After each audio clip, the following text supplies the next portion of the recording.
welcome. I'm Sima Katauka and you're watching World Report on News 6 World. Let's take a look at the top headlines of this hour. As the conundrum over Russia-Ukraine peace deal grows, Ukraine hints at hope, says common understanding has reached between the United States and on peace deal aimed at ending the war with Russia.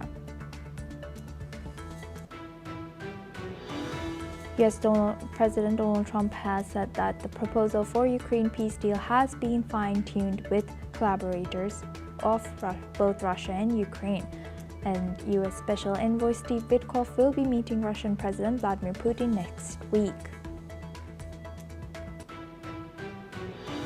Treasury Secretary Scott Bessent has stated that President Trump has hinted that he may hold up to 4 in-person meetings with Chinese President Xi Jinping next year, marking an unprecedented level of high-level US-China contact.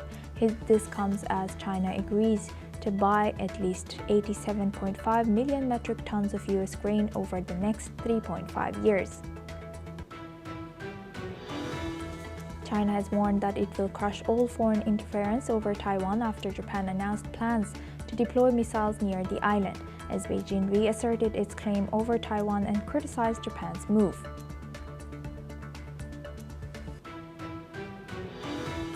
While Taiwan has maintained that only Taiwan can decide the island's future, this comes as Taiwan announces that they are to boost their defense spending to increase Taiwan's 2026 defense spending to 3.32% of the GDP, with Taiwanese President Lai declaring that the move aims to deter Beijing.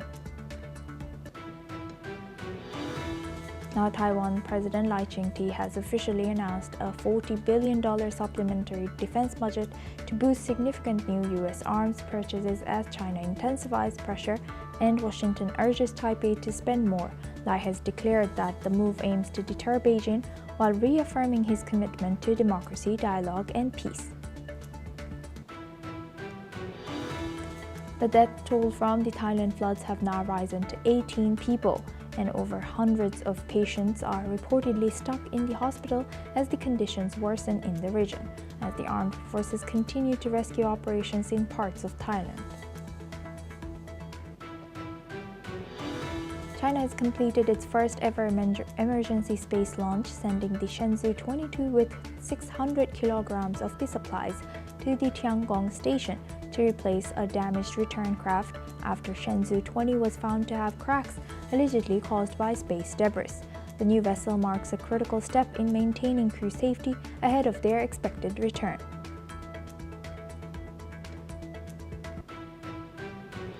Now we start with this hour with the breaking news. The Kremlin said that US President Donald Trump's envoy Steve Witkoff will visit Moscow next week for talks on a possible Ukraine peace plan. According to Putin's foreign policy aide Yuri Ushakov, other key U.S. officials involved in Ukrainian affairs are also expected to attend. Trump has told reporters that U.S. negotiators are making progress with Russia and Ukraine, and that Moscow has agreed to some concessions. Ushakov has also criticized the leak of a phone call between senior U.S. and Kremlin officials, saying it was likely intended to hinder the peace talks, not improve relations. Let's in fact listen in to Ushakov's statements. Вряд ли это делать для того, чтобы улучшить отношения. Они сейчас выстраиваются тяжело, выстраиваются путем вот такого рода контактов, в том числе и по телефону. Но что касается Уиткофа, то я могу сказать, что достигнута предварительная договоренность о том, что он приедет в Москву на следующей неделе. Он и еще ряд представителей администрации, которые имеют отношение к украинским делам. Now we stay on the breaking news. The Kremlin said that U.S. President Donald Trump's envoy, Steve Witkoff, will visit Moscow next week for talks on a possible Ukraine peace plan. According to Putin's foreign policy aide, Yuri Ushakov, other key U.S. officials involved in Ukrainian affairs are also expected to attend. Trump has told reporters that U.S. negotiators are making progress with Russia and Ukraine, and that Moscow has agreed to some concessions. Ushakov has also criticized the leak of a phone call between senior U.S. and Kremlin officials, saying it was likely intended to hinder the peace talks, not improve relations.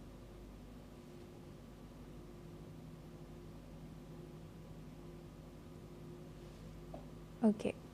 Now for this discussion, we welcome retired Major General Sudhakarji. He's an international relations and defense expert, joins us live from New Delhi. Thank you very much, Sudhakarji, for joining us again. Good to see you. Now, Major General, what are we to make of this news if Russia has indeed agreed and if also Ukraine has certain concessions to make? What do you think might they realistically be? Good morning. Good morning. Thank you. Asomab, thank you for getting me for your show. Thank you. Very quick reflections before I come to the core issue. Yes. Before the present 28-point peace plan proposed by Trump and his team could crystallize, there has been an ongoing process of track 2. Quietly, backdoor diplomacy has been going on. There also have been very serious attempts of talks in Istanbul and at Ankara, a number of places after the Alaska visit. The proposal from Russia has been exchanged with Ukraine, and likewise, all multiple stakeholders have been consulted to the best of my understanding. I am saying this after having joined the dots and carried out some analysis at my level. And the main highlights of the talk, like I was sharing with PI yesterday, yes, is that Crimea, Donetsk and Luhansk will be deemed as part of Russia, one. Second, Kherson and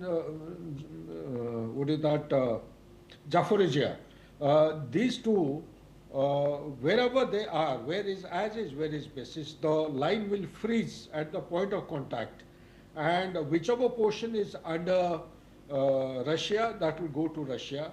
And with regard to Donetsk, there is roughly around 10% of area which is under Ukraine. That also will be deemed as part of Russia. Because that is, I am given to understand, it's very pivotal and it's a vantage piece of ground. So, and the scale of the defense forces of Ukraine will come down to from 900,000 to 600,000.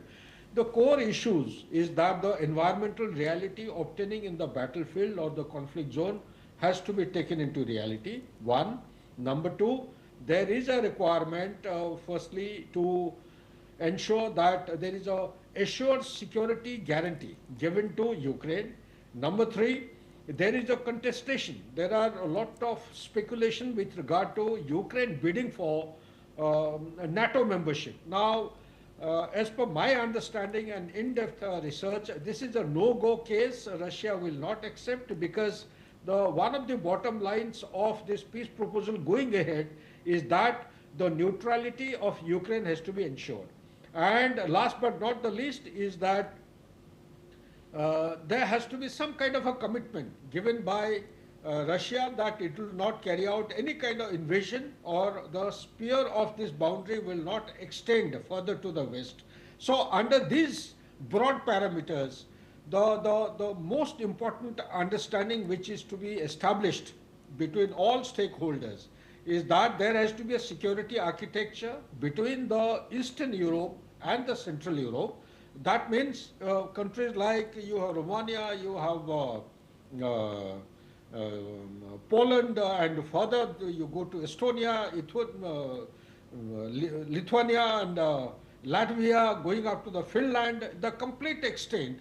To the best of my understanding, there has to be some kind of a security apparatus evolved or developed and mutually accepted, so that the sphere of influence of NATO does not extend anywhere beyond this particular line. Number two, within Ukraine itself, there is a requirement of a kind of a stabilizing force, neutral force, which is to ensure that the line so drawn between the Ukrainian force and the Russian force has to be respected, and call it by any name, line of control or whatever, and the commitments made in the peace talk has to actually be complied with by all the relevant stakeholders. So under these circumstances, the key issues which actually get thrown up is that ceding land by Ukraine to Russia. Now this is a very, very terrible issue which has to be ratified by the parliament of Ukraine, because this 20% of land which Russia is kept it under its occupation, that Zelensky cannot have any say. In any case, he has no legal and technical status as on today. He's just a kind of a nominated head who is representing his country. Whole thing has to be decided. Ceding of land. Now, when you talk about ceding of land in 21st century, Asoma, it throws up multiple issues. One of the issues is this acceptable in 21st century when we are talking about rules-based international order, sovereignty of territorial integrity? Is that acceptable? Well, everything is not hunky-dory, or it's not, drawn on the, etched on the stone. For the sake of larger good and peace, I think whatever Donald Trump 28-point plan has been formulated, a little bit of give and tweak here and there, I think this is the best option available. They should push ahead.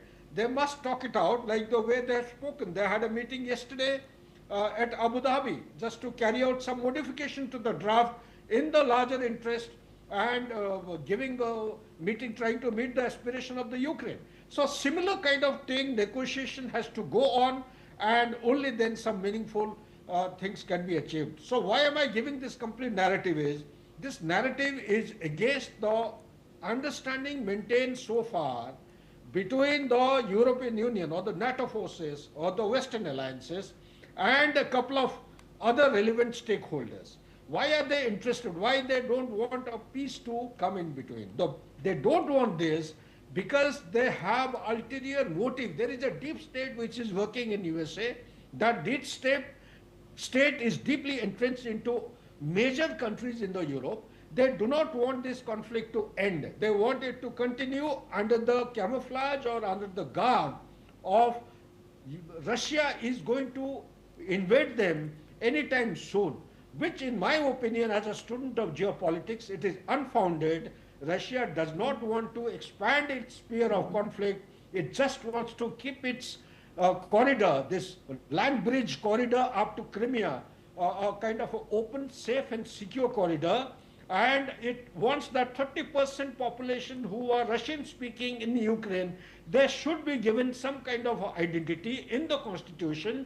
The language should be taken as one of the important languages included in the constitution. Likewise, there are many things which are not figuring in the 28-point peace plan, Yes. and there are many things which will come up. So by a process of dialogue and diplomacy, they must come to the table, talk it out. This phase of denial and resistance will continue, and I am very, very optimistic and hopeful that Donald Trump and his team, that proposal which they have actually rolled out with persistence and consistency and resolve, they will be able to take it ahead towards a conclusive kind of an end state. Back to you, Suma. Right.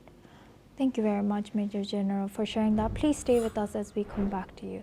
Now we stay in the topic. Russian Foreign Minister Zakharova has accused European politicians and media of trying to disrupt efforts to settle the war in Ukraine.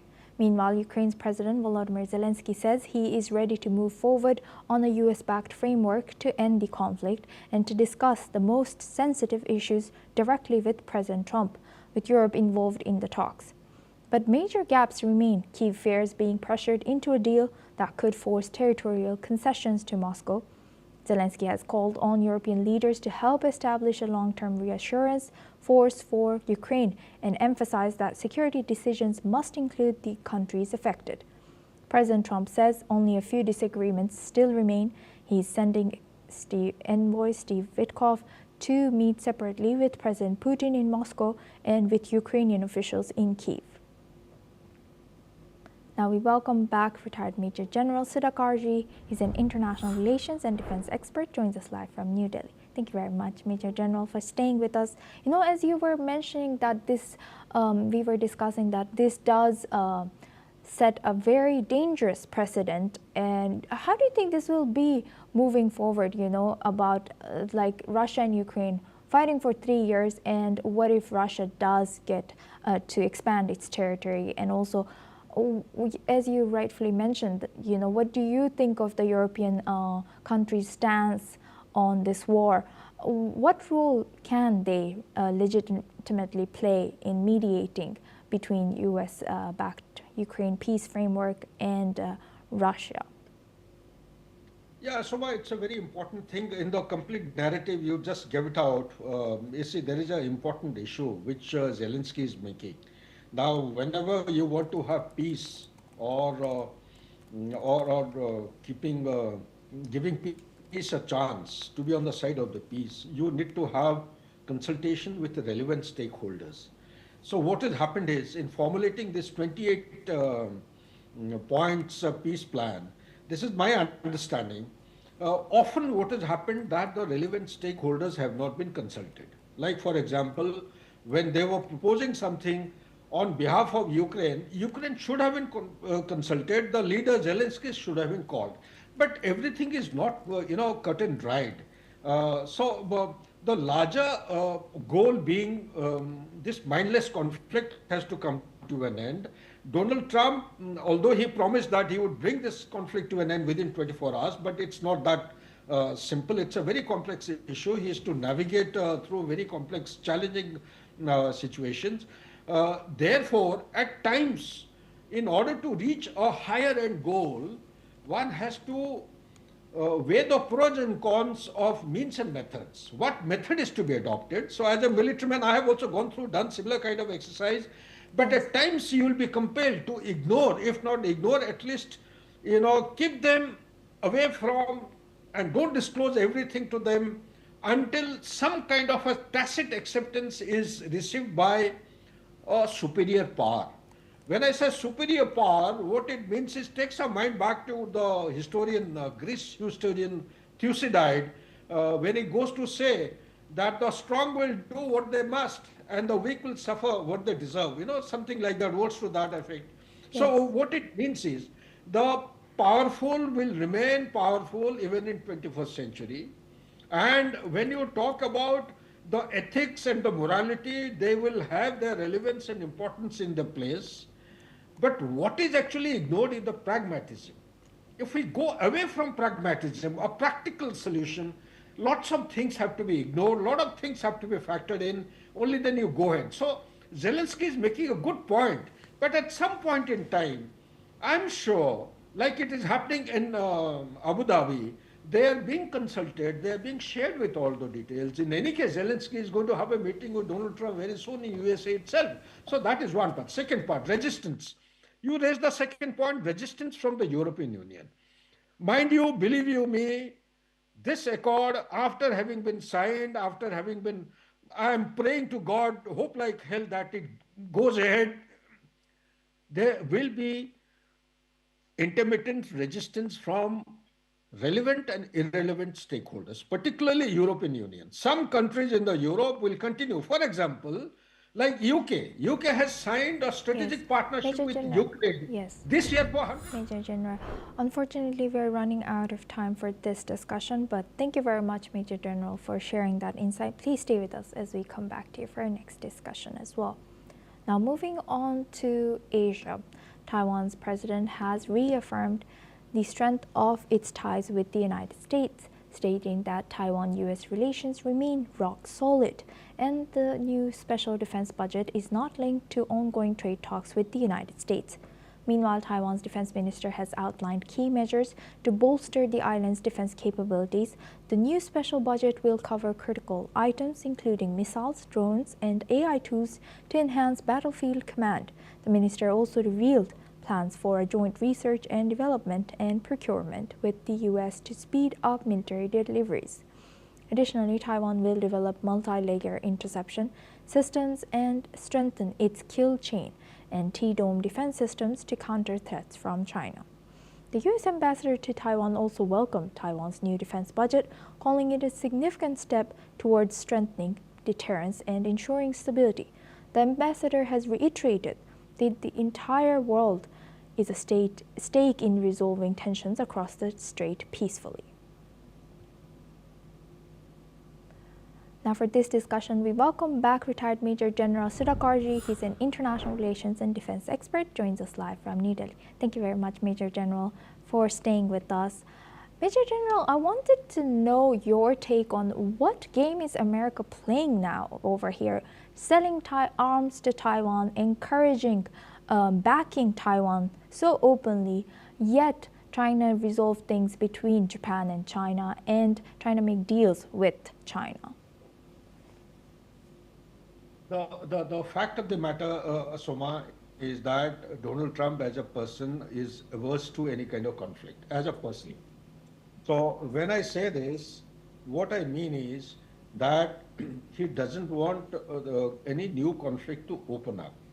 This is the bottom line as far as Donald Trump is concerned. As far as his outlook and the approach in dealing with Xi goes, with regard to Taiwan and the latest statement made by the new Japanese Prime Minister, there is a new front which is opened up.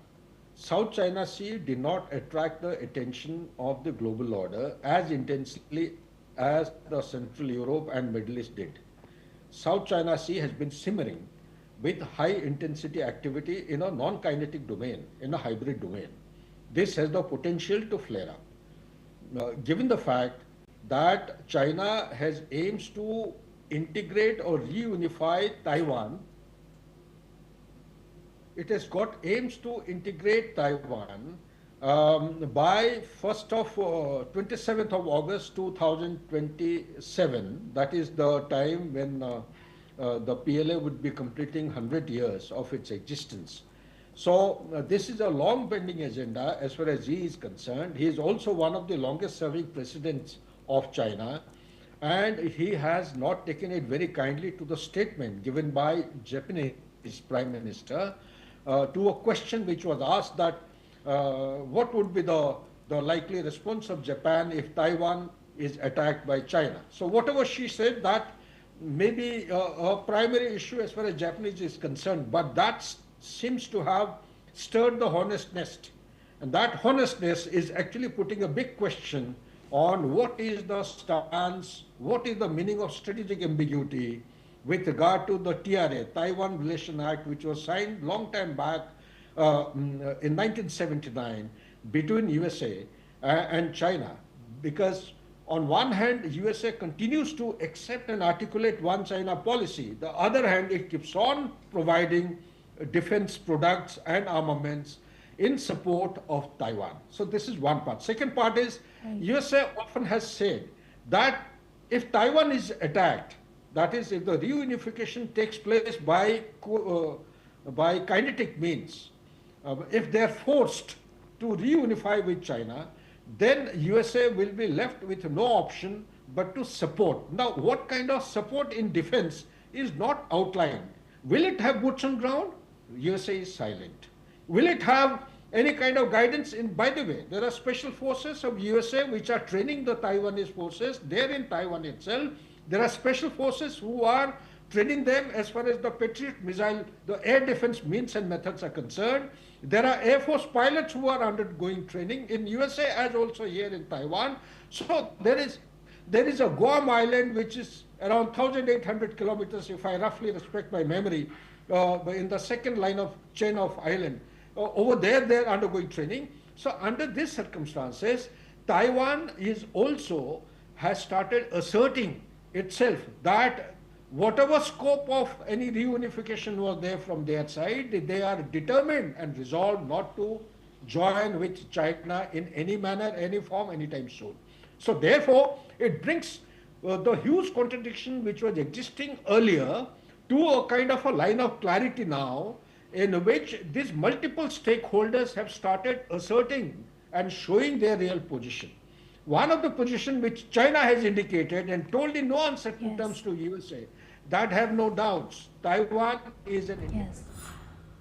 Unfortunately, we are running out of time for this discussion, but Major General Sudhakarji, thank you very much for joining us as always and sharing that insight throughout our news. Thank you very much. Now we move on to our next news. According to reports, the Trump administration is advocating for the swift construction of residential compounds in areas of Israeli-controlled Gaza to provide housing for Palestinians. Citing over 20 officials, the report says the compounds known as alternative safe communities would each house between 20,000 and 25,000 Gazans and include temporary structures, medical clinics, and educational facilities. Senior Trump administration official Ariel Lightstone has said that the initiative aims to get people into safe housing as soon as humanly possible and called it the easiest way to do that. The report notes questions remain about how many Palestinians would move to the compounds, funding, and whether residents would leave. The project, sometimes referred to as New Gaza, is planned for the eastern side of the Strip under Israeli control.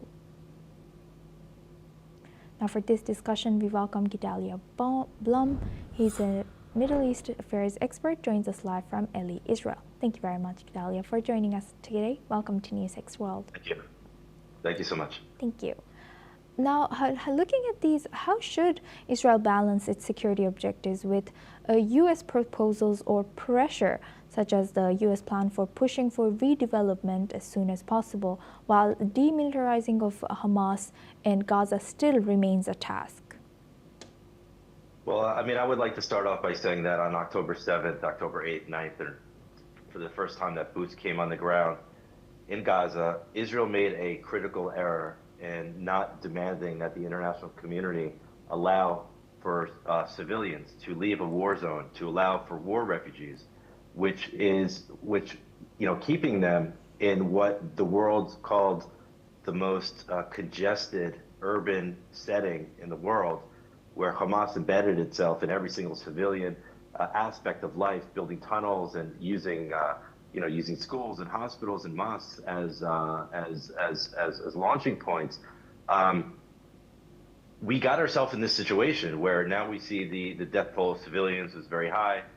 The destruction of homes, Hamas was booby trapping residential homes. A lot of the destruction, believe it or not, a lot of people don't understand, is not from strictly from Israeli armaments and bombs, but also the bombs of Hamas. I'm not saying all of them are, but there's certainly a large percentage.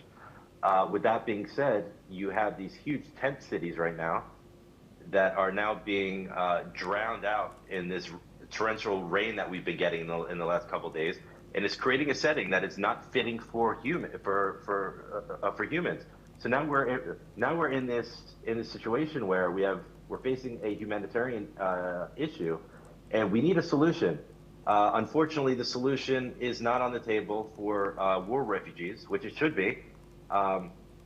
So I will say this: I was just speaking to a soldier who commands 3,000 people on the side of the yellow line, of the Israeli-controlled yellow line, and he had said that there are no Gazans living on the area that he is commanding right now.